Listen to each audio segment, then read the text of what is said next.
ألتمس بكل أدب واحترام من ضيف الشرف فضيلة الدكتور حسن يرو عيموي الكالولي الكيني المدني حفظه الله أن يتحفنا بتوجيهاته الغالية وانطباعاته الثمينة. إن الحمد لله نحمده ونستعينه ونستغفره ونعوذ بالله من شرور أنفسنا ومن سيئات أعمالنا، من يهده الله فلا مضل له ومن يضلل فلا هادي له، وأشهد أن لا إله إلا الله وحده لا شريك له.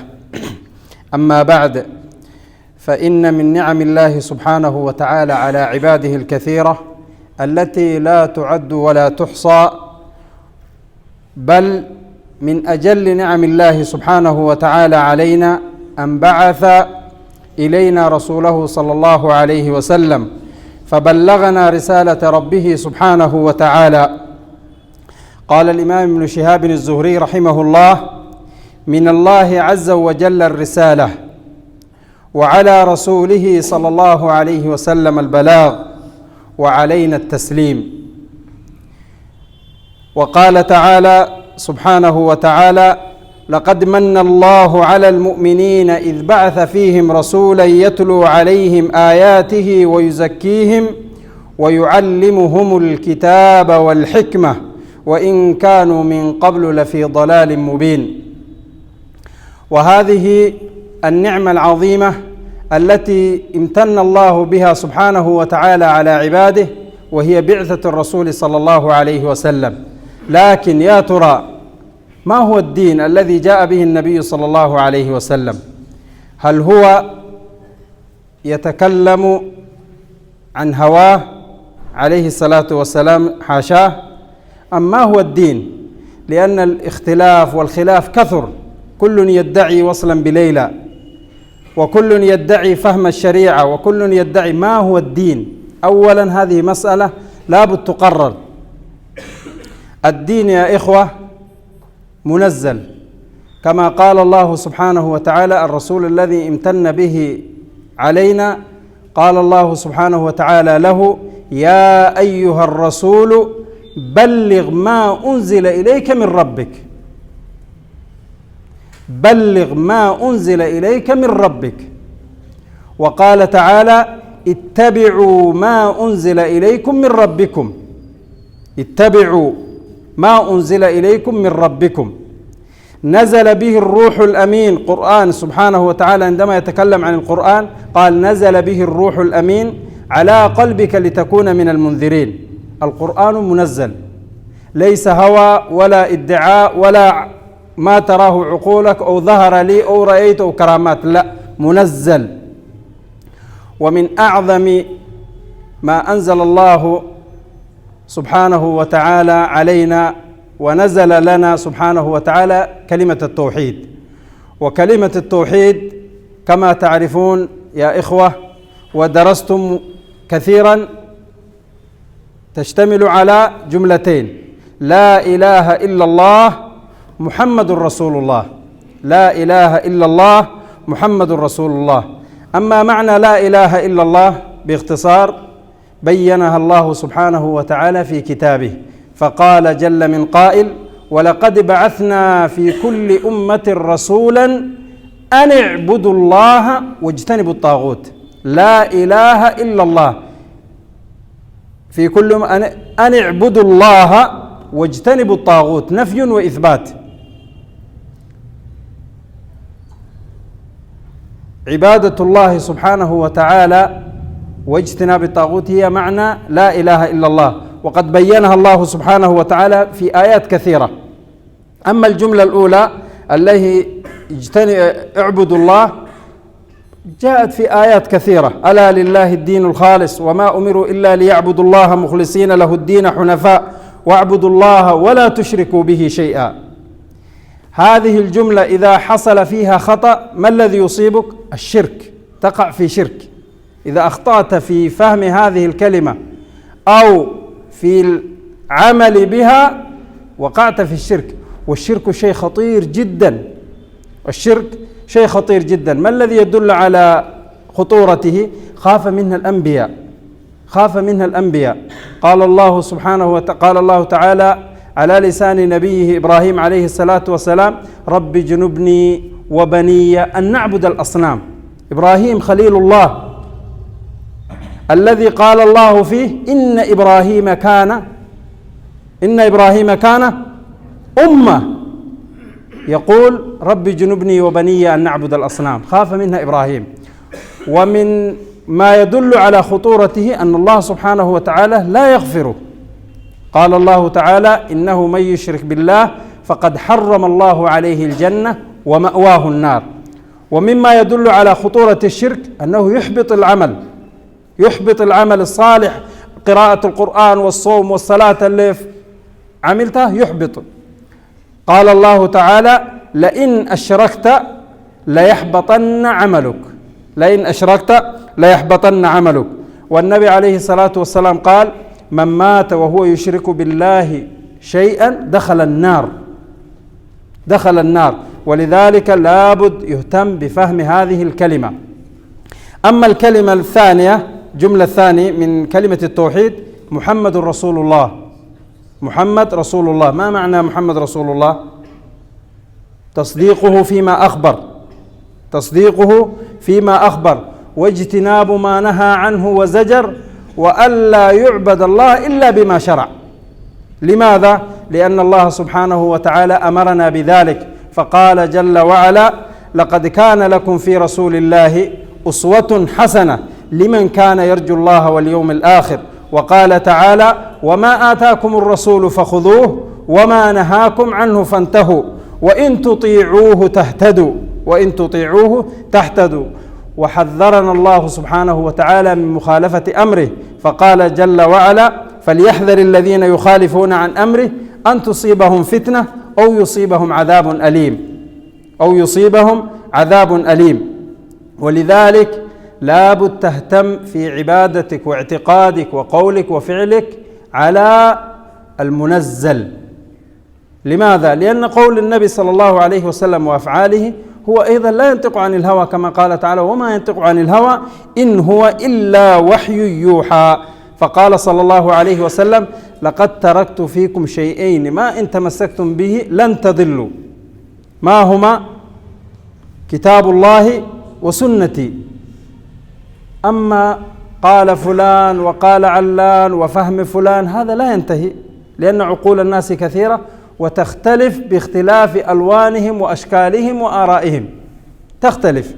أما فهم الأخذ بالكتاب والسنة، إذا قيل لك أن هذه واجبة ما الدليل عليها؟ قال تعالى: قال رسول الله: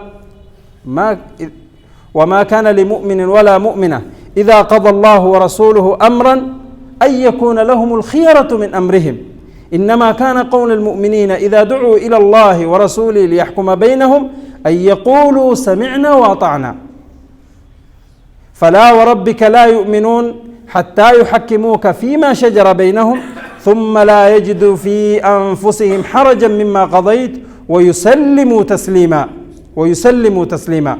ولذلك الإخوة الكرام، ما أريد أطول عليكم، وكذلك المشايخ أيضا وراءهم سفر، لابد من اهتمام هذين الكلمتين، لأن بفهمهما ينتهي الخلاف والإشكال والحرج، لأنها تبين هي الدين كله. لو فسر هاتين الكلمتين إلى شهر، شهرين، 3، 4 لا تنتهي، لأن هي الدين.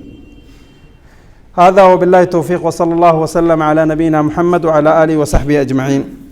جزا الله الشيخ على هذه الكلمات النيرة. والآن أدعو أمامكم فضيلة الدكتور أرقم رئيس السنابلي المدني حفظه الله، عميد كلية الشريعة بالجامعة الإسلامية بسنابل، وذلك لتلخيص كلمات الشيخ والإلقاء الانطباعات الغالية. فليتفضل مشكورا ماجورا. السلام عليكم ورحمة الله وبركاته. بسم الله الرحمن الرحیم. शेख मोहतरम डॉक्टर हसन अलकालूली हफ़िज़हुल्लाह ने जो बातें आपके दरमियान रखी, उनमें सबसे पहले शेख मोहतरम ने खुतबे मसनूना पढ़ा اس کے بعد آپ نے اہل اسلام پر اللہ تعالیٰ کی سب سے قیمتی، سب سے اہم اللہ کی نعمت کا ذکر کیا اور فرمایا کہ سب سے بڑی نعمت اللہ تعالیٰ کی اہل اسلام پر یہ ہے کہ اس نے ہمارے درمیان پیارے نبی صلی اللہ علیہ وسلم کو مبعوث فرمایا۔ پیارے نبی صلی اللہ علیہ وسلم کو جو مبعوث فرمایا وہ آپ کو ایک دین دے کر کے بھیجا۔ یہ دین آپ صلی اللہ علیہ وسلم کی اپنی ذاتی رائے پر مبنی نہیں، آپ کے خود کے دعوے پر مبنی نہیں، بلکہ یہ ایک اللہ کی طرف سے منزل شریعت ہے جسے اللہ نے آپ پر نازل فرمایا۔ ان باتوں کو شیخ نے قرآنی آیات کی روشنی میں بیان کیا ہے، ہم انہیں نہیں دہرائیں گے کیونکہ وقت ہمارے پاس کم ہے، خلاصہ آپ کو بتلاتے ہیں۔ تو یہ جو شریعت نازل ہوئی وہ اللہ کی طرف سے ہے، منزل ہے، طے شدہ ہے، اللہ کی ہے، کسی انسان کی اس کے اندر کوئی بات نہیں ہے۔ اب اس شریعت میں اگر غور کیا جائے تو سب سے زیادہ اہم جو بات ہے وہ دو کلمے ہیں، کلمہ توحید و کلمہ رسالت۔ کلمہ توحید لا الہ الا اللہ ہے اور کلمہ رسالت محمد الرسول اللہ ہے۔ کلمہ توحید کے دو جز ہیں، ایک میں نفی ہے، ایک میں اثبات ہے۔ لا الہ کے ذریعے ہم دنیا کے تمام معبودان باطلہ کی طرف سے عبادت کے حق کی نفی کر دیتے ہیں کہ کوئی بھی ذات عبادت کے لائق نہیں، اور الا اللہ کے ذریعے ہم اللہ تعالیٰ کے تنہا مستحق ہونے کا اعلان اور اقرار کرتے ہیں کہ اللہ تعالیٰ ہی مستحق عبادت ہے۔ اور یہ جو کلمہ ہے، اس کلمے کا جو تقاضا ہے وہ اللہ کے لیے خالص تنہا اخلاص کے ساتھ عبادت کرنا، اور اس کے منافی اور مخالف جو چیز ہے اس سے بچنا۔ اس سے مخالف جو چیز ہے وہ شرک ہے، اور شرک بڑی ہی خطرناک چیز ہے۔ شرک کی خطرناکی اتنی بڑی ہے کہ اس سے انبیاء نے اللہ کی پناہ طلب کی۔ ابراہیم علیہ السلام کے متعلق آیت نقل کی گئی کہ وجنبنی و بنی، کہ اللہ مجھے اور میرے بچوں کو شرک سے بچا، چونکہ شرک بڑی ہی خطرناک چیز ہے۔ اس کی خطرناکی واضح کی شیخ نے کہ شرک ایسی چیز ہے کہ اگر کوئی انسان شرک میں مبتلا ہو اور وہ بغیر توبہ کے مر جائے تو اللہ تعالیٰ کا فرمان ہے کہ انہ من یشرک باللہ فقد حرم اللہ علیہ الجنہ، جو اللہ تعالیٰ کے ساتھ شرک کرے گا اللہ تعالیٰ نے اس پہ جنت کو حرام کر دیا، ومأواہ النار، اور اس کا ٹھکانہ جہنم ہے۔ کتنی خطرناک چیز ہے۔ اسی طریقے سے شرک کی ایک اور خطرناکی بیان فرمائی کہ شرک اتنا خطرناک ہے کہ اس کی معافی نہیں ہے، اللہ تعالیٰ اس کو معاف نہیں کرے گا۔ یعنی جو بندہ شرک کرنے کے بعد شرک پر ہی مر گیا اور توبہ نہیں کی تو قیامت میں اس کی کوئی معافی نہیں، اگر وہ گرچہ ظاہری طور پر مسلمان تھا۔ تو ایک تو کلمہ توحید ہے، اس پر عمل کرنا اور اس کے مخالف شرک سے بچنا ضروری ہے، اور دوسرا کلمہ رسالت ہے محمد الرسول اللہ۔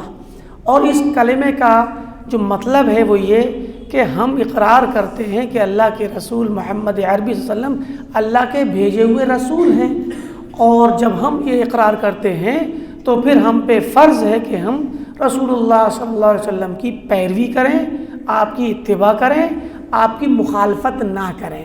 یعنی آپ نے جو کچھ بھی خبر دی اس کی تصدیق کریں، اور آپ نے جن چیزوں سے منع کیا، ڈرایا، ان سے رک جائیں، اور اللہ کی عبادت کرنے کے لیے آپ کے ہی طریقے کو اپنائیں۔ اور ان پر شیخ محترم نے دلیلیں ذکر کی قرآن و سنت کی، اور ان سے واضح کیا کہ تمام مسلمانوں پہ فرض ہے کہ وہ اللہ اس کے رسول کی پیروی کریں، کیونکہ ان کی مخالفت کرنے سے فتنہ ہے اور عذاب عظیم ہے۔ یہ ہے آپ کی تقریر کا خلاصہ۔ اس سے زیادہ ہم مزید کوئی بات نہیں کہنا چاہتے، کیونکہ علماء کرام نے جو باتیں کہی ہیں یقیناً بڑی قیمتی ہیں۔ آپ تمام طلباء ان تمام باتوں کو اچھی طریقے سے سمجھیں اور ان کو اپنی ڈائری میں نوٹ کر لیں اور ان کے مطابق اپنی زندگی میں عمل کرنے کی کوشش کریں۔ اللہ تعالی ہم تمام کو کامیابی سے نوازے۔ والسلام علیکم ورحمۃ اللہ وبرکاتہ۔